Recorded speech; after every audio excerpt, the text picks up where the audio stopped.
سفہاء الاحلام، بیوقوف ہوں گے، قصد اللحیہ، لیکن وہ لوگوں کو اپنی طرف بلانے کے لیے، لوگوں کو گمراہ کرنے کے لیے ظاہری حلیہ کیسے ہوں گے؟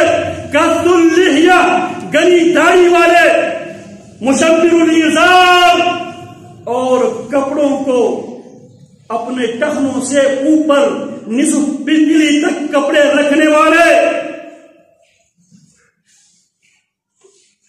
محلوق الراس، سر مونڈے ہوئے، اور نماز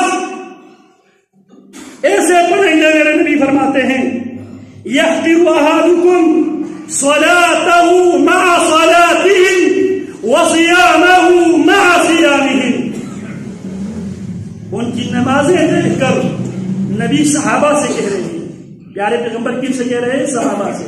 یحقر احدکم صلاته مع صلاتهم، جب تم ان کی نمازوں کو دیکھو گے، تم ان کی نمازوں کے مقابلے میں اپنی نماز کو حقیر سمجھو گے۔ وَصِيَامَهُ مَعَ صِيَامِهِمْ، ان کے روزے کے انداز تم دیکھو گے، تمہارے روزے کو ان کے روزے کے مقابلے میں تم حقیر سمجھو گے۔ لا تجاوز صلاتهم تراقيهم، ان کی نماز ان کے شہرگ سے اوپر نہیں جاتی۔ لا يجاوز ایمانهم حناجرهم، ان کے ایمان کی حلق سے نیچے نہیں اترے گا۔ يقرؤون القرآن ليس قراءتكم إلى قراءتهم بشيء، وہ جس انداز میں قرآن مجید کی قراءت کریں گے، ان کی قراءت کے مقابلے میں تمہاری قراءت کی کچھ تمہیں وقت محسوس نہیں ہوگی۔ اتنی خوبصورتی کے ساتھ قرآن مجید کی قراءت کریں گے، تلاوت کریں گے، خوبصورتی کے ساتھ نماز پڑھیں گے، خوبصورتی کے ساتھ اور روزے رکھیں گے، لیکن ان کی نماز روزے لا يجاوز تراقيهم، اور ان کے ایمان لا يجاوز حناجرهم۔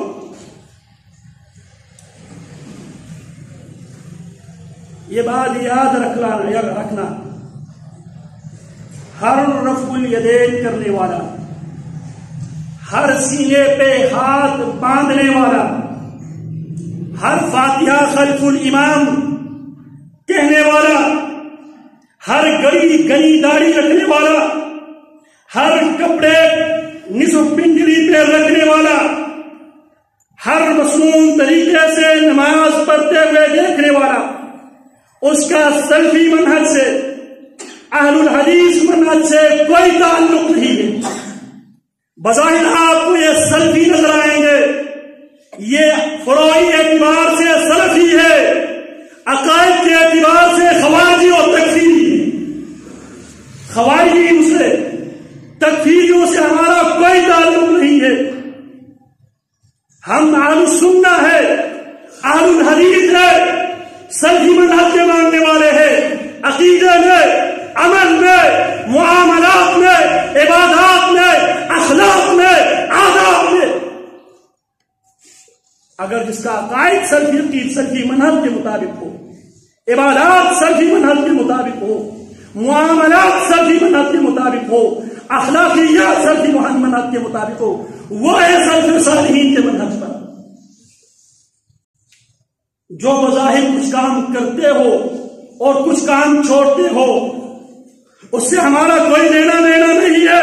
افتؤمنون ببعض الکتاب وتکفرون ببعض، کتاب کی بعض حصے پر ایمان لاتے ہو اور کتاب کے بعض حصے کو چھوڑ دیتے ہو۔ حکم یہ دے ادخلوا فی السلم کافہ ولا تتبعوا خطوات الشیطان، اسلام میں کامل مکمل داخل ہو جاؤ، عقیدے میں مسلم، عبادات میں مسلم، اخلاق میں مسلم، معاملات میں مسلم، آداب میں مسلم۔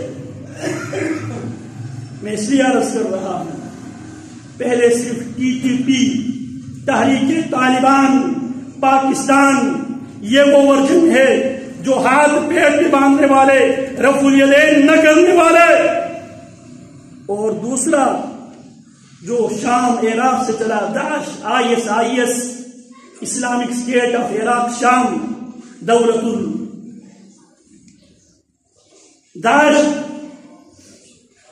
دولت الاسلامیہ فی العراق والشام، یہ شارٹ فارم داعش، دولہ اسلامیہ فی العراق والشام۔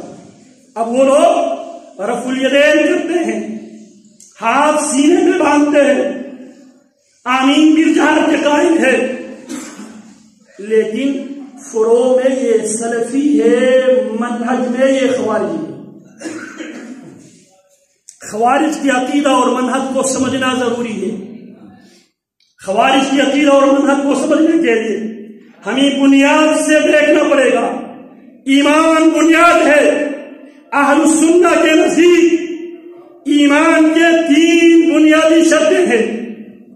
کتنی بنیادی شرطیں ہیں؟ 3 بنیادی شرطیں۔ اقرار باللسان، تصدیق بالقلب، عمل بالجوارح۔ یہ اہل سنت کے ہاں۔ اشاعرہ اور ماتریدیہ کے نزدیک زبان سے اقرار کرے، دل سے تصدیق کرے، عمل سے اس کا کوئی تعلق نہیں۔ ان کے نزدیک عمل کا ایمان سے کوئی تعلق نہیں ہے۔ ان کے نزدیک ابلیس کا ایمان اور ابو بکر کا ایمان برابر ہے، کیونکہ ابلیس نے بھی رب نہیں کہا، ابو بکر نے بھی رب نہیں کہا۔ عمل سے کوئی لینا دینا نہیں۔ بعض لوگوں کے نزدیک ایمان صرف دل کے عقیدے کا نام ہے، بعض کے مطابق صرف زبان سے اگر کہہ دیا جائے انہیں مرجئہ کہا جاتا ہے۔ زبان سے اگر لا الہ الا اللہ کہہ دے، باقی جو من میں آئے کرے، کوئی مسئلہ نہیں۔ لیکن 3 گروہ ایسے ہیں جو ایمان کی ان 3 شرطوں کو مانتے ہیں: زبان سے اقرار، دل سے تصدیق اور جوارح کے ساتھ عمل کرنا۔ ان 3 گروہ ایسے ہیں جن کے نزدیک زبان سے ادا کرنا، دل سے تصدیق کرنا، جوارح سے عمل کرنا ایمان کی بنیادی شرطوں میں سے ہے۔ ایک اہل السنہ ہے اور ایک خوارج ہے اور ایک معتزلہ ہے۔ خوارج کے نزدیک بھی، معتزلہ کے نزدیک بھی ایمان اقرار باللسان، تصدیق بالقلب، عمل بالجوارح۔ لیکن خوارج کے نزدیک اگر کوئی آدمی گناہ کا مرتکب ہو جائے، خوارج کا عقیدہ کیا ہے؟ جو آدمی گناہ کبیرہ کا مرتکب ہو جائے وہ دائرہ اسلام سے خارج ہے، کافر۔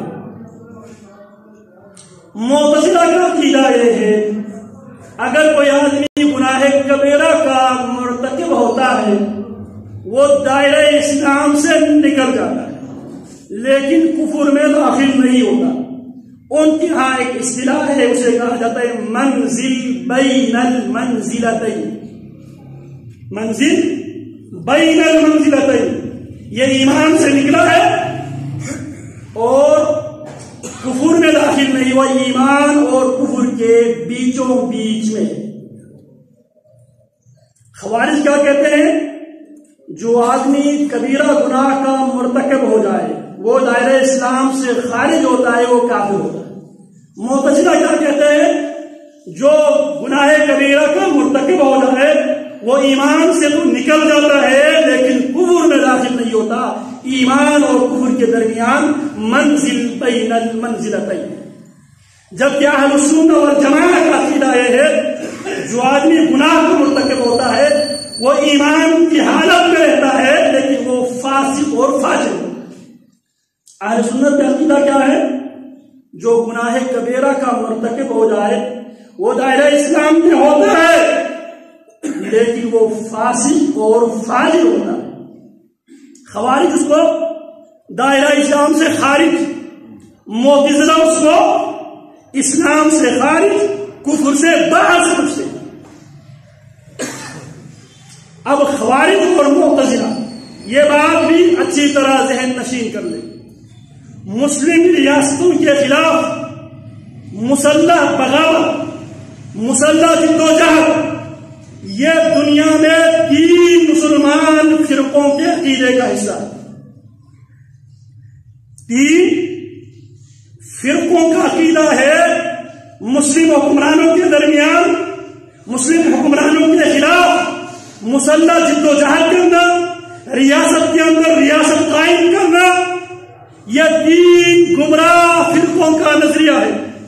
ایک رافضی اس کو جائز سمجھتے ہیں، مسلم ریاستوں کے خلاف بغاوت کرنا، مسلح جدوجہد کرنا، یہ بھی اصحاب رسول اللہ کے دشمن جماعت ہے، گروہ ہے، فرقہ ہے۔ اور ایک خوارج بھی مسلح جدوجہد کو جائز سمجھتے ہیں۔ اور ایک ہے معتزلہ حکمرانوں کے خلاف مسلح جدوجہد کو وہ